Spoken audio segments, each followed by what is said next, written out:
bokk waa Sénégal asalaamaaleykum waa région de Thiès asalaamaaleykum waa commune de Kayar ñu ngi nuyu bu baax suñu invité yi nga xamante ne ñoo fi nekk di nuyu aussi suñuy mbokku internet yi aussi tamit tey c'est ñun ñoo woote fii pour une cérémonie de lancement du projet Urban Lab comme ni ngeen ko xamee ñun amoon na jamono fii le Fonds du développement des cultures urbaines et des industries créatives FDCUC lancé woon na fi au mois d'avril un projet de candidature pour ñi nga xamante ne ñoo nekk ci secteur culture bi à savoir des jeunes artistes ou bien des jeunes promoteurs yoo xamante ne ñu ngi ci domaine bi ñu am ay projets culturels léegi nag ci projet yooyu ci projet boobu ñun bokk nañu comme tous les Sénégalais ñu am sañ-sañ aussi bind un projet béton un projet convaincant ñu dem jëbbal ko fale au niveau de Dakar ci FDCUC bon bi ñu déposé ça a pris beaucoup de temps dem na ay environ 4 à 3 mois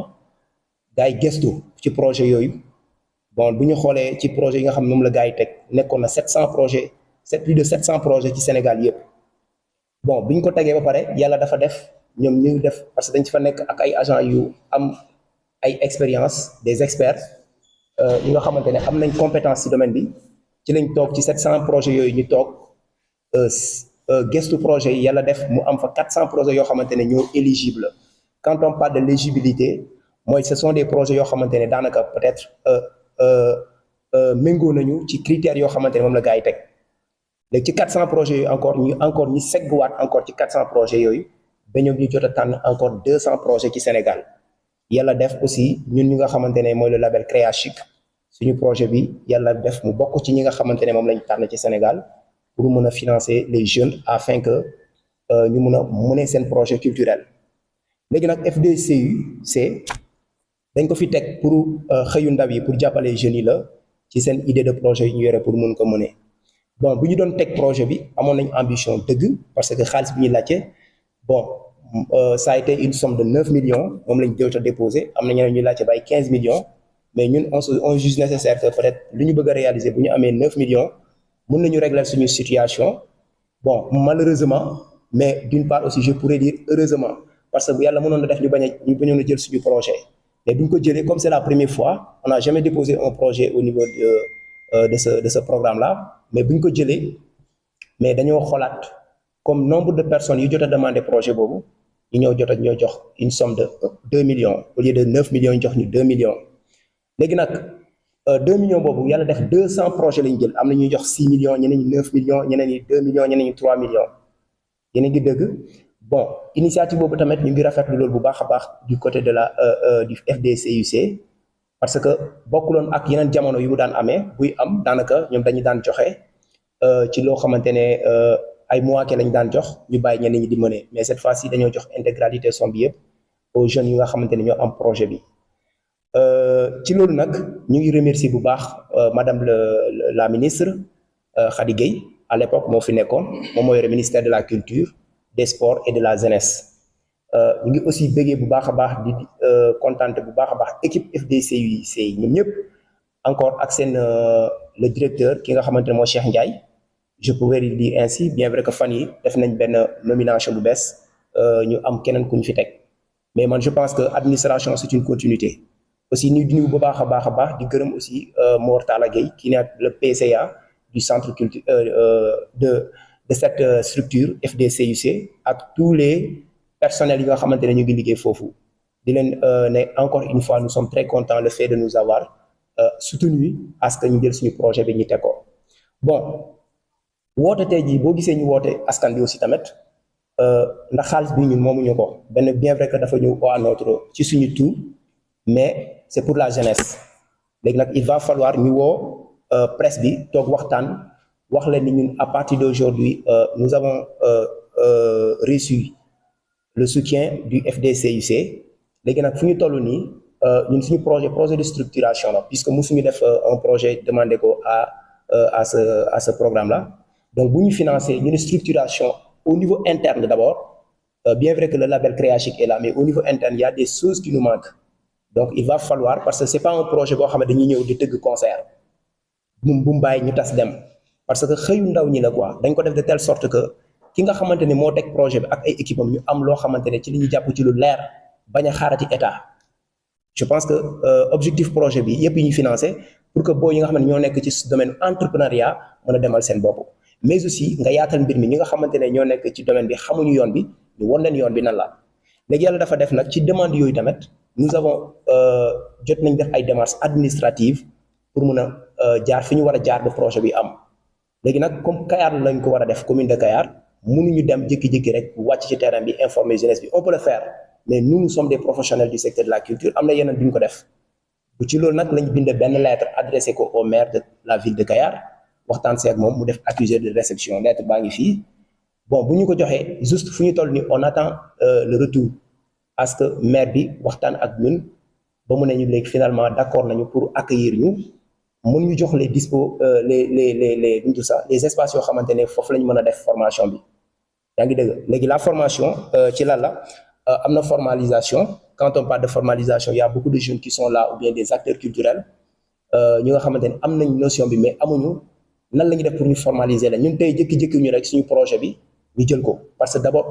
dañoo formaliser suñu bopp, am ay kayit yu leer nañ yoo xamante ne tey fu ñu dem ci Sénégal même bépp projet bu ñëw rek mun nañ financer, mun nañ demander kii bi bu yàlla defee suñu wërsëg nekk ñu kiise. mais am na ñaata jeunes yoo nekk ci zone bi tey jii am nañ talent bi lu ëpp sax lu ñuy yore sax, mais peut-être formaliser wuñu seen bopp wala xamuñu fu ñu jaar. tey suñu objectif bi mooy lan la, ñoom tamit ñu def tout dugal suñu loxo si ñoom, wan leen yoon bi jusqu'à ce que yeneen projet yi ñëw bu ñu mënulee sax bind projet ñu bindal leen projet à ce que ñu am un fonds lu jëm ci loolu. léegi tamit ñu ngi wax tamit ci formation, parce que quand on parle des cultures urbaines bëri na lépp li fi nekk nii yëpp c'est ci domaine boobu la bokk. vous voyez breakdance ci la bokk, graffiti ci la bokk, studio d'enregistrement ci la bokk, yooyu yëpp ci lu jëm ci wàllu culture urbaine ci la bokk. léegi nag fii on a aussi pas mal de jeunes yoo xamante ne am nañ ay talent bëgg woon leneen tout ça. léegi moyen de diffusion tamit bëgg nañ def tout loolu. boo gisee ñi koy wax on parle aussi des matériels yoo xamante ne numériques yi ñu mën a permettre ñun à notre niveau bu ñu dem jëli un producteur ailleurs, mais à travers le label Créachic nos moyens ñu am ay logistique yu dëgër yi nekk fii. maintenant à travers ce fonds ñun on doit pouvoir, même bu fekkee ne fonds bi bu demee ba jeex day fekk ñun aussi ci fonds bi am na lu ñu ci bénéficier wu du point de vue matériel yoo xamante ne mu ngi fii à notre disposition. ñu xam ne tey ginnaaw sa projet bi ñun jënd nañ ay matériel ñu teg ko fii. bu boobaa même bu dul sa projet demeen bu ñu gars yi financé wule ñun mën nañ jël suñu matériel jël ko booy bëgg a def tournage fii lu jëm clip wala ay événement baptême wala xew yooyu. mais loolu xaalis yooyu ngay am noonu ay 50 000 100 000 francs ngay am noonu du dem ci état pour yow la, pour subvenir à tes besoins. vous voyez. donc en gros loolu moo nekk li tax ñu bëgg encore une fois éclaircir mbir mi. projet bi bu ñu sañoon bu yàgg ñu commencé ko, mais nag dañuy ànd tempo. On doit pouvoir chercher des collaborateurs, des sponsors, des parrains partout, non astafurlah, des sponsors ñi nga xamante ne ñoo ñu ànd ci projet bi. formalisation la, incubation, production ak management, surtout le management. tey di nga gis quelqu'un koo xam ne il a un talent, xamul fu muy teg, xamul sax la lay def ba moom mu mun a bénéficier wu ci talent bu mu yore noonu. vous voyez. bon ñi nga xamante ne ñoom lañ fa war a indi pour ñu def formation, c'est des experts yoo xamante ne ils sont dans le domaine de la culture, am ci notion yu dëgër këkk yoo xamante ne ils ont leur master dans ce secteur. kon je pense que aussi tamit bu ñu jël nombre tamit du nekk nombre boo xamante ne bu bëri la, parce que tey ñun lu ñu demandé woon à l'époque c'était 9 millions et malheureusement on n'a pas même le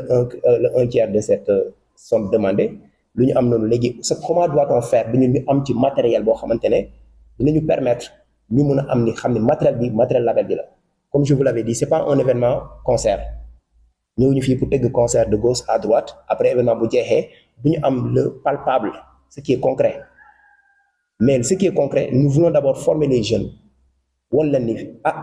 ñun fu ñu def ba am lii mooy yoon bi dem na ngeen uti ci tel papier fii ngeen koy amee nii ngeen war a def uti leen lii. Nous sommes très formels actuellement au moment où je vous parle. On a les cachets, on a nos papiers et tout, ñu ngi si place bi. te yeneen booy tamit motiver leen, même su jaree aussi financièrement lu ñu mën a def à travers ce fonds, que ça soit 2 wala 5 maximum, nan lañu leen war a mën a appuyer jusqu'à ce que ñoom tamit ñu am ay papiers yu leer nañ yoo xamante ne ëllëg ñu mën a dem déposer ji parce que xaalisu Sénégal la xaalisu ñëpp la yéen a ngi dëgg voilà en plus ñu war a demaat ci par rapport tey ci suñu matériel yi nga xamante ne moom la ñu am envisagé pour jënd drone parce que tey jii moi je suis un infographe avant tout maa ngi ci domaine numérique bi tout ça am na yu bëri yoo xam ne du mën a xam naa lépp mais am naa ci notion tey appareil numérique ñëpp xam nañ ni bon c'est très très xam naa ni ak appareil bi nii boo matul ay 2 millions lay jar yu nekk devant moi xam nga donc loolu la tey bëgg nañ jënd drone parce que tey drone tendance la bon dafa nekk ci temps pour nga mën a am image yu qualité yi nga bëgg aussi appareil numérique yu sophistique ñu am ko voilà léegi nag on doit essayer de modérer nos dépenses ñu xool nan lañ koy defee ba ñun même bu dee machine yi ñu bëgg yëpp bu ñu ko ci nar a jënd peut-être xaalis bi dara du des mais nan lañ mën a amee même doonte benn ñaari matériel yoo xamante ne ça sera à notre disposition après l'événement ñun ñu xam ni tamit même bu dul xaalis bu ñu jàpp ni lekk ko wala dóor ko suñu poche mais dana xaalis boo xamante ne matériel la nga xam ni lii grâce au fonds bi ñu jot a déposé ñu dem jël suñu expertise partager ko avec la jeunesse wala leen yoon léegi ñun lii lañ bénéficier wu tel matériel lañ yore je pense que loolu moo nekk objectif bi léegi à partir d'aujourd'hui dañoo woo bépp jeune bi nekk Kayar et toute la zone de Diender des Niayes ñu ngi woote ñëpp xam naa du yàgg nous allons faire un appel ci projet kii bi appel kii à candidature bi mais aussi il y a des critères yu ñu war a teg il y a des critères yoo xamante ne ku ko remplirul duñu la mën a boole ci formalisation boobu ci formation boobu ak bénéficier wu ci projet culture urbaine je pense en gros nañ lancer première course bi pour les bénéficiaires yi nga xamante ne dafa war nekk Kayar atelier de formation pratique et adéquate aussi nañ mettre mise en place de suivi parce que xam nga projet bi tey jii tout le Sénégal ñi nga xamante ñu ngi fële parce que je les ai informés amul lenn loo xamante ne fii dañ koy bañ a wax tey jii bon affiche bi yëpp gars yi jot nañ ko au niveau de Dakar xam naa lii dañ koy jot tout ce que nous avons dit ici parce que li ñuy dund la ñuy wax parce que en principe ñu war nañ ñëw sax après topp projet bi suivi ko nous allons faire un rapport déwén ñaan nañ yàlla bu ñu déposé ñu am une somme de 15 millions am na ñu koy am man je connais des gars sama copain yoo xam ne am 15 millions am nañ ko ci donc ñun ñi comme c'est une première et donc xeebuñu ko ñu ngi ciy gërëm bu baax a baax waa FDCU parce que ñi nga xamante ne bon yàgg nañ ci ñu koy def bon ñun objectif bi lan rek la ñëpp collaboré wu yéen DJ yu fi nekk yëpp ñu ñëw ñu collaboré wu ku nekk soxla nañ sa xam-xam bu ñu collaboré wu ñu jéem a def tout xëy na déwén bon bu ñu parce que rapport la ñuy teg après à travers rapport boobu ñu xool la pertinence du rapport et aussi les activités yoo xam ne ñu ngi koy jot a mëne est-ce que am na logique par rapport ak lii ak laa loolu moo lay permettre déwén on a 1100 tey 2 la ñu jox déwén on a 1100 ñu jox ñu 9 millions bu ñu bëgg wala 15 millions parce que ñenn ñi bu ñu ko defee bon ñu ñàkk amaat parce que peut-être ils n'ont pas fait un rapport et que ce projet doit avoir un rapport et des activités léegi nag ci tànk boobu la ñu nekk léegi nag actuellement au niveau de Thiès aussi tamit le directeur du centre culturel je suis en parfaite collaboration avec lui en principe dafi lii dara du ko ci de A à Z donc tey lu ñu war a def il est très bien informé par rapport à la situation daanaka bu ngeen di xool fii design bi tous ces logos que vous voyez amul benn logo bu ñu def boo xamante amuñu sa consentement bi FDC yi ñoo moom logo bi parce que ñoo ñu appuyé financièrement bii c'est le logo de la mairie du centre culturel régional de Thiès beneen bi c'est le logo du maire de la mairie de Kayar loolu demuñu noonu rek jël ko daanaka dañoo dugg ci net bi sax mais on l'a pas trouvé ñoom il faut que agent mairie Kayar jox ñu ko ñu doo ko fi def ak suñu logo moo fi nekk léegi entre temps comme ni ñu ko waxee on va aussi chercher des partenaires parce que képp ku wax ay projets yu mel nii tu as besoin des fonds tey mairie bi peut-être ñun ñaanuñu ko waxuñu ko joxuñu ko dara pour mu joxe xaalis peut-être lu mu yore comme moom dëkkam mun nañu jox un espace boo xamante ne ñu permettra ñu mën a dérouler suñu événement léegi nag tantôt maa ngi wax lu jëm ci wàllu concert parce que parfois am na nu ñu waxee xam nga l'utile xam nga kii à l'agréable comment on le dit ça oui l'utile à l'agréable beneen sax mun nañ pare événement bi formation bi je sais pas combien de jours la ñuy jël buñ ci paree mun nañ ko terminer par un grand spectacle rëy sax boo xamante ne dañ ko organiser à Kayar aussi tamit bégal mélomanes yi xam nga donc loolu tamit ñu ngi ci togg bu baax a baax par rapport à ce projet encore une fois vision bi lu ñu ci bëgg ci collaboration juste woowu teewuñu tëjaluñu kenn buntam te jëluñu keet buntu léegi pour l'instant ñun lu ñu war ci wàllu administration dañoo bëgg a dox tànk yooyu yëpp ba ñu pare si bu jaree ñu créer un groupe WhatsApp nan lañ war a mën a def jusqu'à ce que projet bi bu ñu ko bañ a essuyer parce que tey Dakar moo ëppale lu mu jot a am ay je pense ay 92 li ñu jot a financé région yi bëriwuñu léegi nag ñun pour ëllëg ñu am ko bon su ma jumul dans tout le Diender boo matul Jiji je pense man kese la Thiès est-ce que am nañ 10 Thiès je pense 2 la ay Mbour Kayar côté bi fii man la bon souhaité nañ ko ëllëg à vrai dire man déwén ma nekk ci leneen quoi souhaité nañ ñu nekk ci leneen même bu dul Kayar Diender wala Kër Moussa tout ça képp koo xamante ne soxla nañu ñu woon leen yoon bi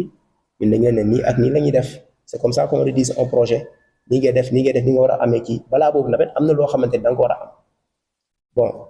en gros loolu daal moo tax ñu wootee point de presse bi pour def désormais à partir d'aujourd'hui dugg nañ ci suñu projet culture urbaine bi Urban Lab fi ñu ko war a def mooy fii ci Kayar lañ war a mener le projet mais juste on attend le retour du maire comme ni ma ko waxee voilà retour maire bi la ñuy xaar et c'est un projet qui n'est pas du tout politique voilà bon même bu fekkente ne bon am na appartenance politique mais lii c'est pas un projet politique suñu gisee un élément de X parti politique et que vraiment il a besoin d'une formation danañ ko former si on voit que kii man ci parti politique bi ma bokk kii vraiment méngoo amul critères yi nga xamante ne moom la ñu soxla boo ko amulee bon on va chercher ailleurs quoi amul discrimination amul jël parti kii fii la bokk fekkee fii la bokk ko donc woo moo tax tey jii waxtaan bi loolu kese la somme bi nga xamante ne moom lañ jot a am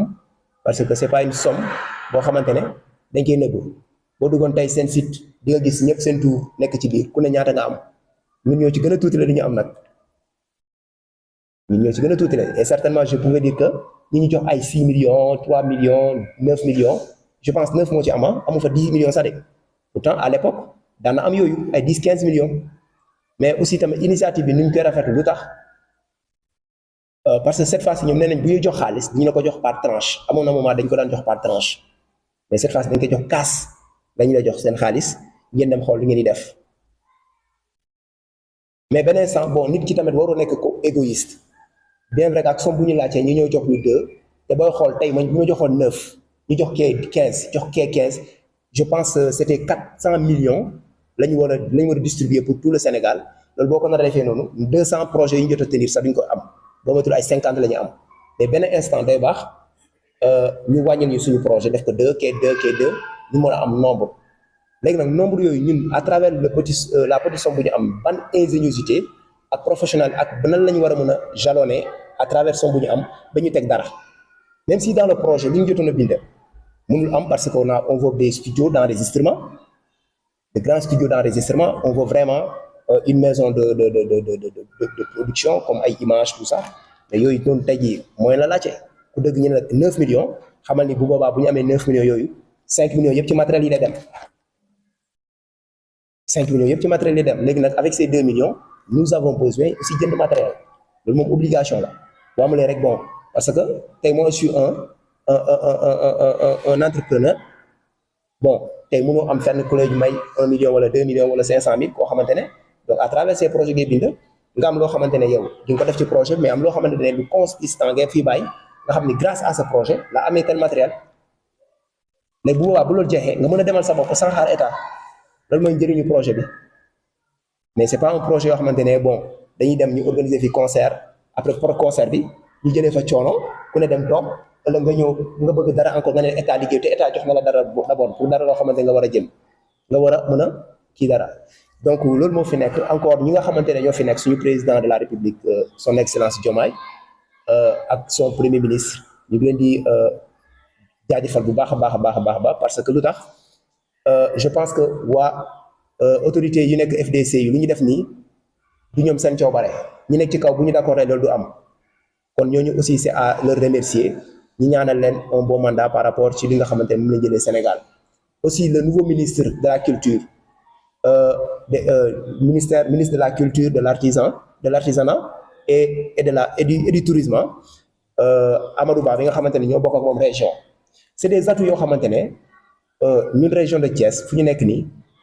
am nañ atu bien vrai que li ñuy wax nii bon waxuñu ko pour leneen parce que ministre bi il est le ministre de tous les Sénégalais mais tey bu ñu jógee culturellement wane suñu bopp à travers des projets yoo xamante ni c'est convaincant amul naan fii la dëkk wala fee la dëkk bu boobaa dinañu xool kon il va falloir léegi lii war na mën a nekk benn motivation sax suñu ñi nga xam ne ñoo nekk ci domaine culture bi parce que ñu gën a téewaat suñu engagement ci domaine culture bi culture am na ay opportunités yu bëri yu dul jeex. léegi nag boo koy commencé da ngay décourager parfois mais boo ci sawaree tuuti rek am ñu ngi collaborer ñuy waxtaanal dinañ ci et puis ci jotaay bi aussi tamit y a un jeune producteur mu ngi toog fii Kayar la dëkk donc il s'est décarcassé ba mu am studio boppam boo xamante ne sans le soutien de l'État tey man je suis un imprimeur un infographe yor naa samay matériel yoo xamante ne à hauteur de 8 millions mu ngi ci sama place bi fii ay imprimante de grand format ay appareils numériques presse yooyu yëpp yor nañ ko foofu. mais loolu c'est pas le soutien de l'État lebuñu xaalisu état sàccuñu xaalisu état defuñu mais loolu si suñu propre gré la ak suñu liggéey ñi ñuy fay ba ñu am loolu kon ce jeune là aussi bi nga xamante ne mu ngi Kayar am studio boppam projet bi war na ko mën a apporter dara ñu fësal ko Sénégalais yi ñu fësal ko tundu jandeer bi nan la ñu mën a def ba moom tamit ëllëg mu mën a déposer projet am à ce que état mën ko jàppale mu gën a renforcer place am bi loolu lañ soxla. léegi peut-être man moom bon du ma fi rek di tàgg sama bopp ci yenn parce que loolu tax ñu fi indi mais je pense que tey buñ dem ba am yenn opportunité yi on a collaboré avec des gens yu ñu woon yoon bi dañu xamee yoon bi tey jii tamit amuñu benn intérêt boo xamante ne c'est pas de l'argent boo xam ne man maa koy jël génne ko sama poche jox la ko argent Sénégal yëpp la boo ko déposé nga am ko après yow boo ma jàppalee yow au niveau économique dëkk bi day dox tey ñu ngi nii am na ay mbuus yu ay ndox yu jënd donc développement la ci dëkk bi te pourtant xaalis projet bi lañ ko kii donc loolu lañ bëgg tey ñu nekk ci journalisme ñu nekk ci leneen woo un projet ça se prépare ñu préparer ko ñu bëgg a yokku tey Kayar 24 nekk un organe de presse boo xamante ne ñëpp dañ koy coow ci Sénégal te lu mën a possible la mais foog ñu jox leen les moyens te booy xool nguur gi tamit pare na pour def loolu mais ñu ngi jeunesse tamit foog ñu bind un projet boo xamante ne lu kii la balaa loolu tamit foog tu te formes d'abord parce que mën nañ la jox xaalis boo xamante ne amoo yenn background yoo xamante ne mën nga mën a jëlee sa projet bi teg ko ci yoon donc loolu daal mooy mbir mi tey nous sommes là moo tax ñu wootee point de presse bi pour ne pas trop tirer en longueur daanaka loolu mooy wax bi informer l'opinion que nous avons déposé un projet à hauteur de 9 millions malheureusement on n'a pas reçu les 9 millions on a que 2 millions lañ jot a am maintenant sur ces 2 millions pour mener bien à ce projet il faut que d'abord ñu saisir la mairie de Kayar ñu waxtaan ak ñoom parce que y a des sommes yoo xamante ci biir somme bi day dem jënd matériel am na somme restant buy des noonu nan lañ ko mën a defee ba kii ko léegi nag bu ñu nar a dem noonu de façon privée wàcc noonu ci biir dëkk Kayar ba naan dañuy louer ay salle pour def conférence bi bu boobaa ba mu matul point de suñu formation benn journée rek lay am ndax amuñu mooy boobu xaalis boobu mënul jëndal ay matériel ba pare naan dañuy dem Kayar di fa louer ay salle te loolu bu ñëwee après bon. Il faut que mairie bi dugal ci loxoom waxuñu ko nga may ñu xaalis peut-être somme bu ñu yore mën nañu dimbale peut-être donte quelques jours la ñuy def programme nañ ko def mais les logistiques yi ñuy soxla sièges yi ñuy soxla classe salle yi ñuy soxla conditions yi loolu la ñu soxla après ñun dañuy ñëw taxaw foofu former les jeunes ci domaine boobu nga xamante ne moom la ñu jota la ñu xam pour mën ci former les jeunes yaakaar naa loolu moo nekk wax bi en gros bu fekkente ne bon y a-t-il des questions à me poser par rapport à tout ce que je viens de développer s'il y a des bon li nga xamante ne xawta leer ci seen nopp parce que nous sommes face aux Sénégalais et dañoo bëgg tout soit clair d'abord avant ñu entamer le projet aussi tamit nos collaborateurs aussi tamit di leen remercier parce que dañoo bëgg bu ñuy ànd aussi tamit ñu ànd ci sincérité ak dëgg parce que xaalis moom foo ko waxee fu ne quand on parle de 2 millions bon moi je suis pas un salarié mais je pense que 2 millions xaalis la bu mag sax comme du xaalis parce que téye naa ko téyewaat ko mais tey peut-être ñenn ñi bu ñu bëggee 2 millions à travers médias yi rek ñu defe na ni bon yaa ngi yore àdduna bi si biir quoi et que ces 2 millions tey bu ma duggoon man marché matériel yi ma bëgg a jënd bu may ñëw 0 franc laay génnee yaa ngi comprendre léegi nag loolu noonu il faut que ñu détails yu bëri yoo xamante ne tey am nañu ne bu ñu jàppalee rek projet bi ni ñu ko bëggee am ne fii ci Kayar bu demee noonu quoi léegi nag en gros lii moo nekk woote bi dañuy gën a taxawal benn comité bu dëgër boo xamante ne dina am suivi pour ñu mën a entamer suñu point de presse bi nga xamante ne et suñu formation bi ñu war a mën a def fii ci Kayar quoi je pense que li moo nekk kii bi et aussi di bëggee sama élément bële bi nekk Kayar c'est un jeune aussi un jeune entrepreneur culturel donc ñu ngi soog a xamante dëmb rek parce que j'ai un promotionnaire à Kayar moo xam ne ñoo défendre la même classe je lui ai appelé hier pour lui informer de la situation bi nga xamante ci lañ nekk mu ne ma bon rafetlu na idée bi mais il y a un jeune qui est là aussi mu ngi def un travail excellent il aurait souhaité mu ñëw ci programme bi ça me fera un grand plaisir parce que nu muy kolo nekk yore matériel am di def beatmaker xam nga te xam nga ni léegi beatmaker bon ak les sons de téléchargement c'est pas du tout facile kon kooku soxla na ndimbal soxla na woon ko yoon kon kii bon je pense que même formation bu yemee ci kii rek man je pense que dara la parce que il est prêt quoi teg na dara loo xamante ne bon peut-être les moyens manquent xaw ma place bi mais peut-être après avec l'occasion dinaa dem découvrir place am man ku ma xam ku ne xam na ni aussi tamit man teg naa dara c'est pas ce projet bon lañ moo fi nekk rek xaar ci projet bi pour mun a def kii dara ñu ngi gagner suñu vie modestement à travers parce que man gëm naa ni matériel yi ma yore ci place bi moo ëpp téeméer junni yoon projet yi nga xamante ne moom laa jot a gagner nii donc on sait bien comment nous allons faire la dépense jusqu'à ce que ñi nga xamante ni ñoo ci war a bénéficier wu ñu xool nan lañ ko mën a nan lañ mën a def jusqu'à ce que ñu gis ci seen bopp